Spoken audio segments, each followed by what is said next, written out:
I'm not using this phone. I'm not using this phone. It has gone now. It shows you are alive now. Yay! I'm using my system then. I think it's only my system that can work with it, I guess. Yeah.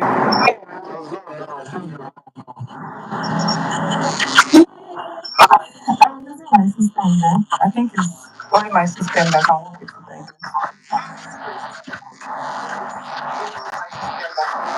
Yeah. It's technical. It will start very soon. Can you see?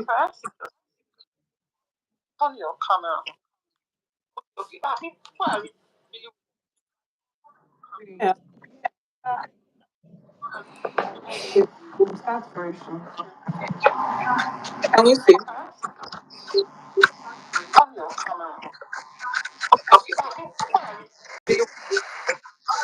Yeah.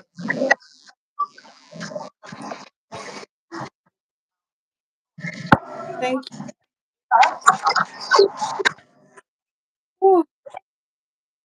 Eposa, thank you for your patience. Guys, I'm so sorry for this. Praise Thank God we fixed it. Can you hear me clearly?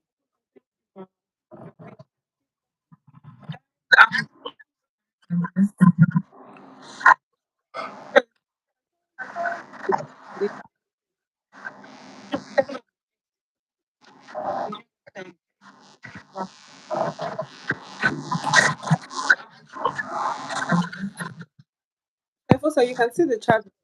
Somebody confirm me. You said?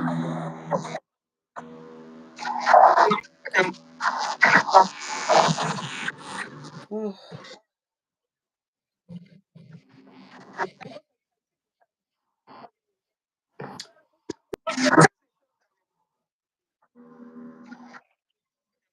that's fine. Eposa, Your line is breaking.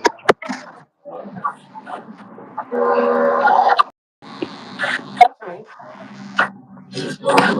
Eposa,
please just a second.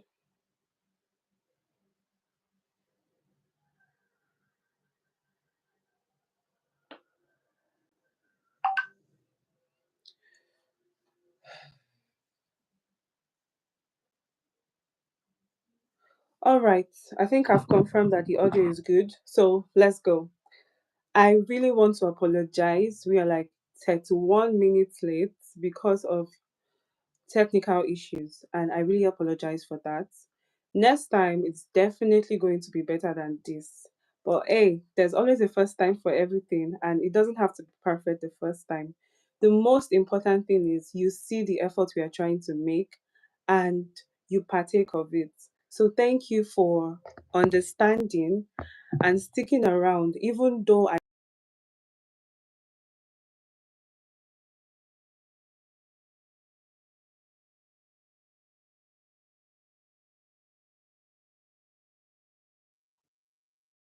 so, Mr. Efosa is back. Before Mr. Efosa gives is what he has for us this evening, the president of the Nigerian Youth Association is supposed to give a opening remark.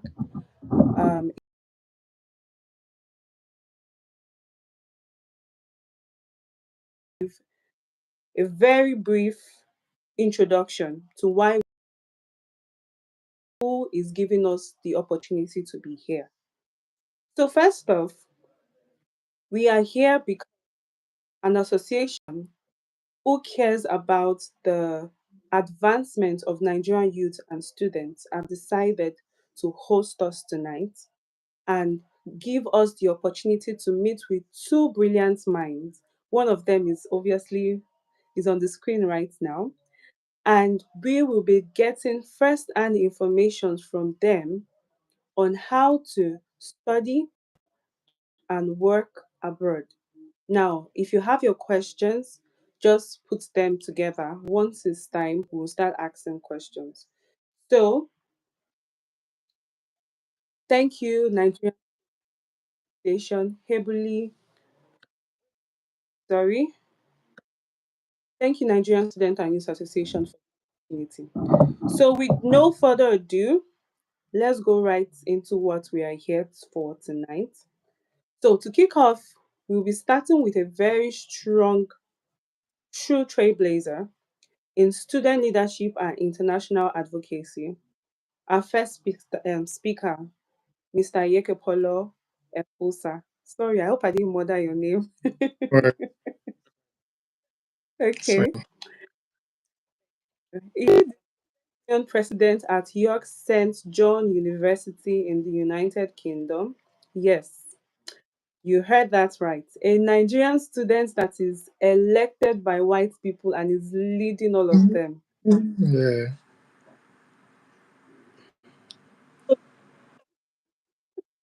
So we are really proud of him, and that is why we have him here today. He has he has really trailblazed, and we really are proud of him. So Mr. Efosa has become a powerful voice for inclusion, academic success, and student welfare, all while navigating life as an international student. His journey proves that God can do more to survive. They can lead, influence, thrive at the highest level. Today, Mr. Efosa will be sharing practical tips on how to study abroad, work, get great jobs, and adjust to the life overseas, and build a strong foundation for long term success. If you're dreaming of studying and working abroad, this is the voice you want to listen. So please, I'll hand over the podium to Mr. Efosa to give us what he has for us today. Everyone has their paper because it's about to blow our mind and I'm ready for it. So, Mr. Efosa, you have the floor. Okay. Thank you very much, Star, the Director, External Affairs, NISAYA. Okay. Like she rightfully said, um, I believe you guys are hearing me. You guys can hear me. I just want to believe you guys can hear me. So, like she rightfully I said, can hear. yeah, like she rightfully said, my name is Efusa Iyekepolo. Proudly Nigerian, and currently the student union president, postgraduate experience in York St. John University, United Kingdom. Um, Graduated from University of Benin in 2016, right? 2017, where I read economics and statistics, education to size.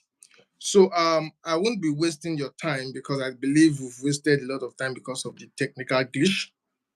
So I think I'll be talking basically on working abroad, career opportunities for Nigerian professionals, right? So I would like you to pay very, very attentive to whatsoever I'm going to say. So let's dive towards it. This topic, I'm going to be asking a lot of questions that majority of you will want to ask, and I'll be using that to teach or to tell you guys what you need to know about the UK. Now, first of all, let me start by telling you that if you have the intention of coming to the UK to school or to work, trust me, it is 100% worth it. Don't allow anybody in the UK to deceive you that it is very, very sorry. I'm saying UK. I'm using UK as a case study because that's where I am. So I know more about UK. So I'll be using UK as a case study here, right? So like I said, if anybody in the UK or anybody overseas is telling you that don't come, it is hard, it is this, it is that, trust me, they are lying to you. Yes, definitely, it is not rosy, right? But it is something that is worth it. If you have any resources you want to put together to come to the overseas to study and to work, it is worth it. Now, let's dive into the first question. It said the first question here that I'm going to use to move forward is, what are the most realistic pathways for Nigerians to move abroad today? Studying first, working directly, or skilled migration? Which pathways do you recommend and why? Now, basically, we have three pathways you can use to come to the UK. The first one is studying. The second one is what we call the skilled immigration. And we have what we call working directly. So I'm going to break it down. When it talks about studying abroad to some reasonable extent remains the most accessible and commonly successful pathways for Nigerians. So you see, everybody in the UK, right, that came through, the study route is just a platform for them to come to the UK. It is the most accessible, in fact, the quickest, right? Is the quickest. Now, when you talk about skilled immigration, right, we have if you are a professional in Nigeria, you are into care, you are into tech, you are into teaching, that's another way you can come in. But there's a restriction now. Take note, there's a restriction according to the immigration rule that started on the 22nd of this month. The health workers cannot be employed again. If you are a nurse, or you are into care in Nigeria and you want to come to the UK directly through care, it has been cancelled. So the hospitals in UK, they can't employ people from outside with the care visa route. So the care visa route has been cancelled due to the fact that majority of Nigerians in the UK has embezzled a lot of money from people outside the UK. So due to those factors, the UK government, they have to ban that. But nevertheless, other skilled personnel can also come in through tech, through teaching as well, right? Those ones you can as well get, sponsored in the UK. But it is way, whether you are a professional, whether you are a nurse before in Nigeria, whether you are into tech and you find it difficult to get a tech company in the UK, the best route for you to use to come into the UK is the study route, education. That's the best route to come into the UK. So the next question is going to be, for someone planning to study abroad with the intention of staying permanently, what are the most important factors to consider when choosing a country, when choosing a school and a program?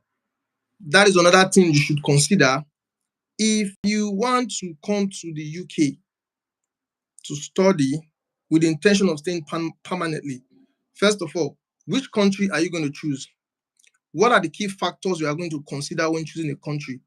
The first factor you are going to consider when choosing a country, mind you, you are using study now, you are using education to come in. Look for a country that has post-study work opportunities. Post-studies work opportunities simply means after your study, this country this country going to give me a post-study work, like post-study period? The post-study period, like for the UK, after you're done with your school, yeah, they're going to give you 2 years. That 2 years is for you to be in the country, is for you to work, look for a good job that will sponsor you.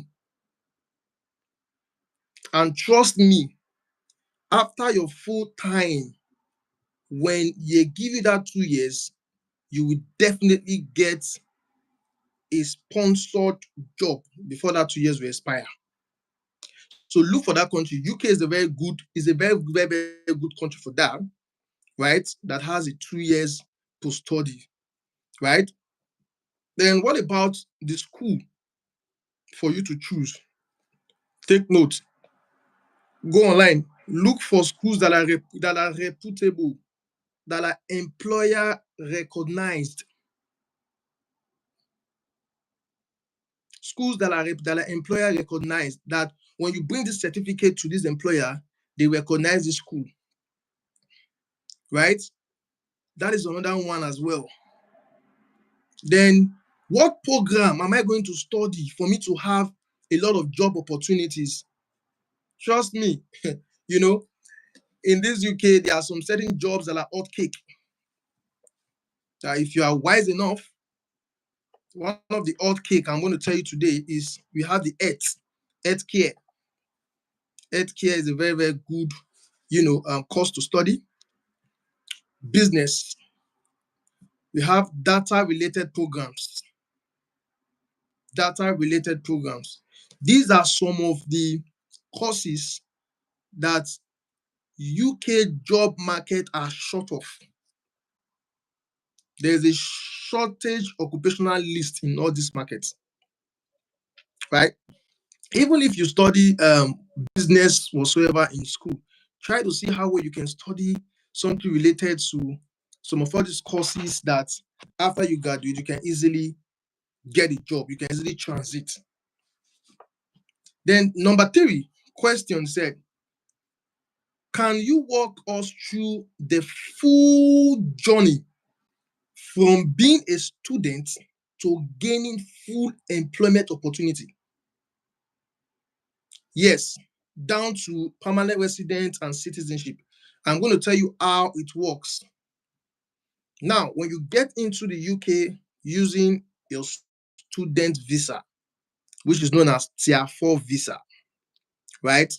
Now, after your full year as a student, you now apply for what we call post study, that's graduate visa.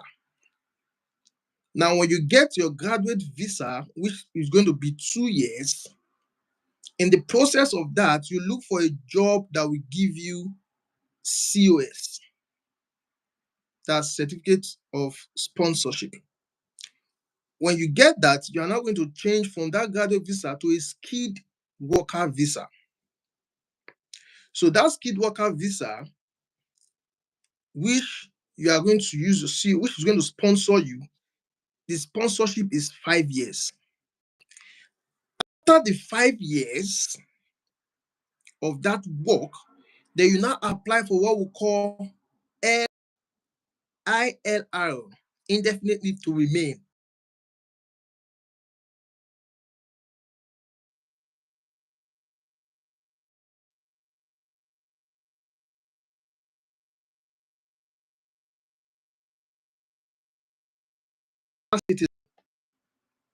You can go in, you can come in, right?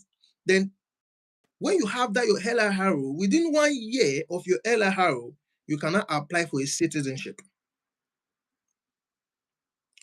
You see the route from your students, from students to graduate visa, which is a post study for 2 years. Then after the 2 years, you get a sponsorship. When you get a sponsorship, that sponsorship will be for 5 years.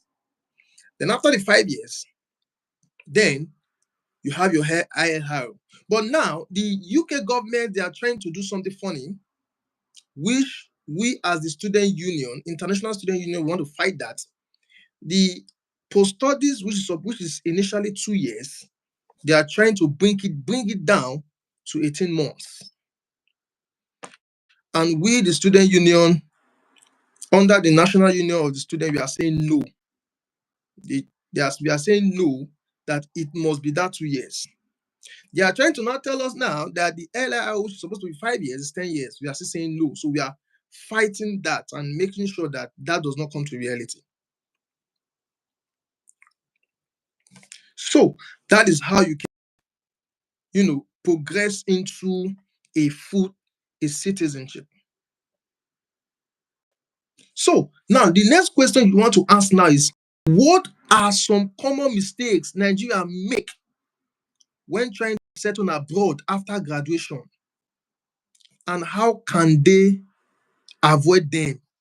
What are the common mistakes? So I want to tell you now, if you are coming, these are the common mistakes that Nigerians normally make.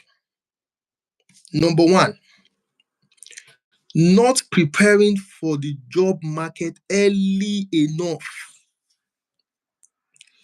Now, you are waiting until after graduation to apply for a job. No. Start networking and start applying during your studies. In the process of you studying, try to, keep applying for the job even during your study. You can as well get a job. It might not necessarily be, a good pay at that point. Get an internship in that your business. Like when I was in school, I moved into the teaching because I want to go into teaching. I'm very good at teaching, so I have to apply for a teaching role as a teaching assistant.